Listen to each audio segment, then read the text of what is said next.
Good afternoon, and welcome to our Skype series here on www.iamliatova.com.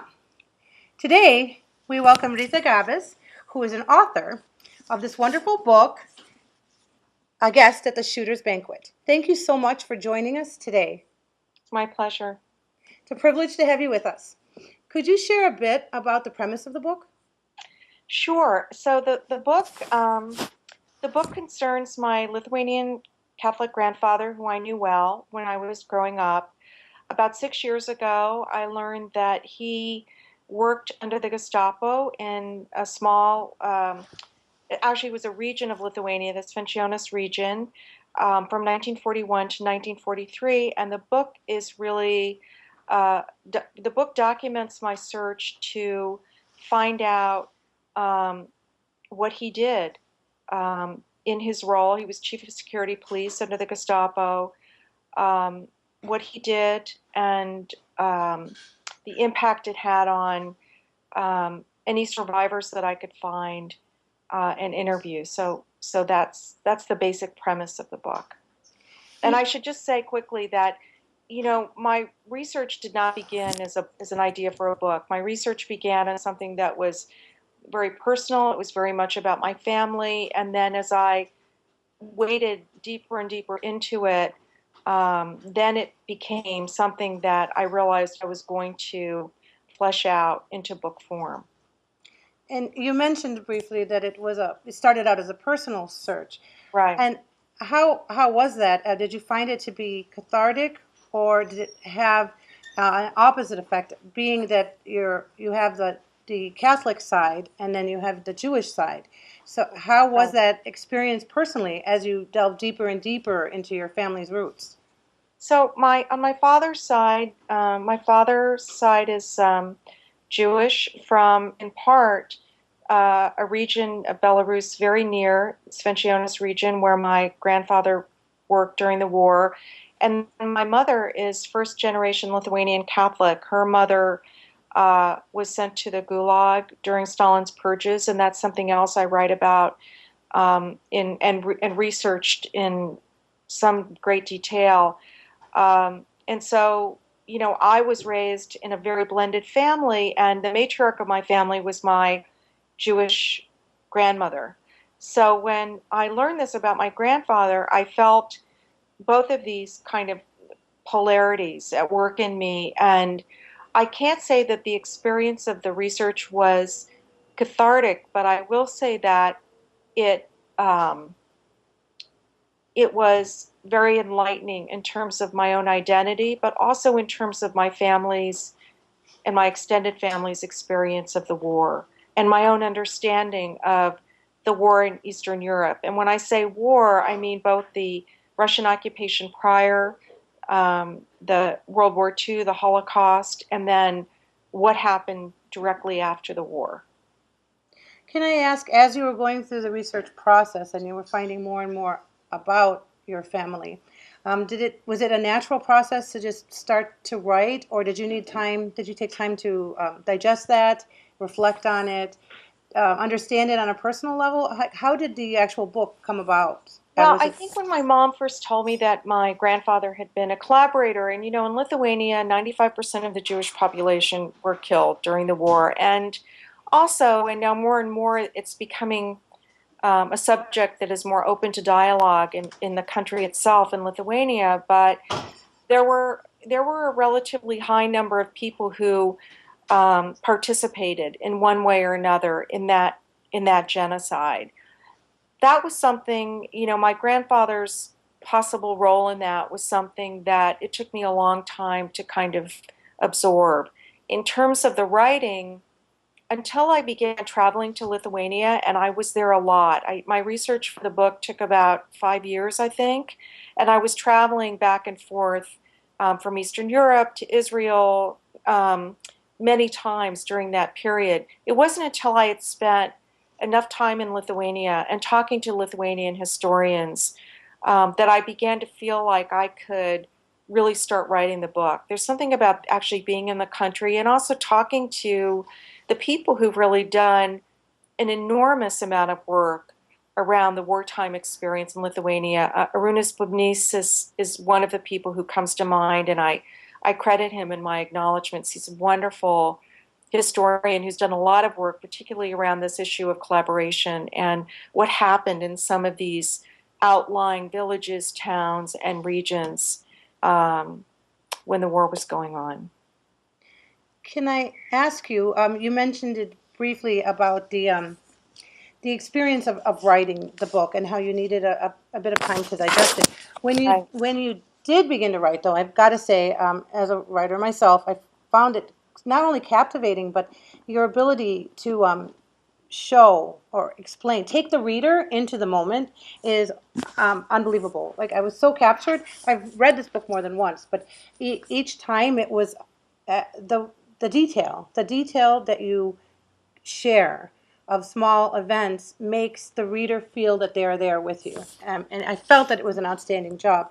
Have you always written, or is this a passion that just developed later in your life? Well, my true métier is poetry, and as a poet and as a teacher of creative writing, I'm very focused on the image and on the particular detail, mainly because that's how I understand the world best. It's not through the broad brush, it's through those, you know, isolated moments, isolated sensory details. And when I was writing the book, it's funny because I was just talking to someone who'd read the book who'd contacted me the other day, and she said, you kind of did. She said you went back and recreated a history that hasn't really been written yet in its Mm. totality. And I don't know. I mean, I took that as high praise. I don't know if I really accomplished that or not, but I know that in my attempt to understand my grandfather's situation and the situation of the people around him, there was a ghetto in the town where his um, office was, although his purview was a larger reach than just the town of St. Gionis itself. The only way into that was some kind of um, sense of coherency, was to try for myself to envision what it was like, and what it was like in the most granular way. What did the air smell like? What were people eating? What did it sound like at night? Um, when it snowed, the fear that some of my interviewees had, that if they tried to escape, their footprints would be marked in the snow and they would be tracked that way.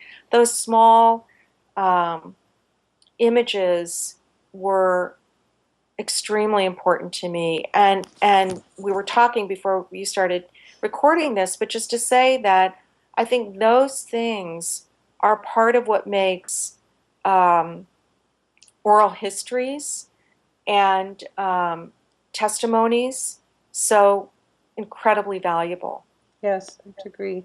I mean, you do an outstanding job of that. Exactly. Maybe in part to your background, that you visualize it as an entire scene, and those details that you put in, it makes a big difference from just a historical book with a bunch of facts and numbers to something that's real and makes the reader understand that this really did happen and these are real souls, real lives. It was I, what I mean, I appreciate that, and I would just say, I think my book is a kind of hybrid because it is very carefully researched. I did double and triple source all of the historical material, and much of it was done with original research. So it's not just an imagined venture back in time. Um, and again, as a poet, the devil or the angel is always in the details for yes. me, and Mhm. that's how I understand the world. So that's um, what I try to infuse the prose with, and I'm glad that you connected with it. That makes me happy. You learned Lithuanian. Did you feel that that helped you? It must have. Obviously, it's a leading question. And in what ways did that help you with the Well, research? let me clarify that. When I was little, um, we kind of divided our holidays between the Jewish, um, Ashkenazi side of the family and the Lithuanian Catholic side of the family. So when I was very little, I understood the Lithuanian that was being spoken around me when I was around my mom and my extended Lithuanian family. And then, as it happens, and we know this developmentally, at a certain point in time, I lost that Hmm. fluency. But when I began to go back to the country, I started recovering it. I was a complete failure at my Lithuanian lessons, I have to say, but going there often enough, you begin to understand. And I could read some of the Lithuanian without a translator that the research presented me with. But I think, it's the same with Yiddish. I mean, Yiddish is like it's I call it in the book that village talk. A country or a culture lives inside its language or languages. And I think Lithuania is very rich that way because, all of my interviewees, whether they were Lithuanian Catholic or other, they were all That's multilingual. true. They made me feel like I was, almost illiterate because of the paucity of language expertise that I have. And that's a great richness. Is I have to agree with you. So, maybe ask you if you could share your contact information so that our viewers can purchase your book and experience it Sure. for themselves.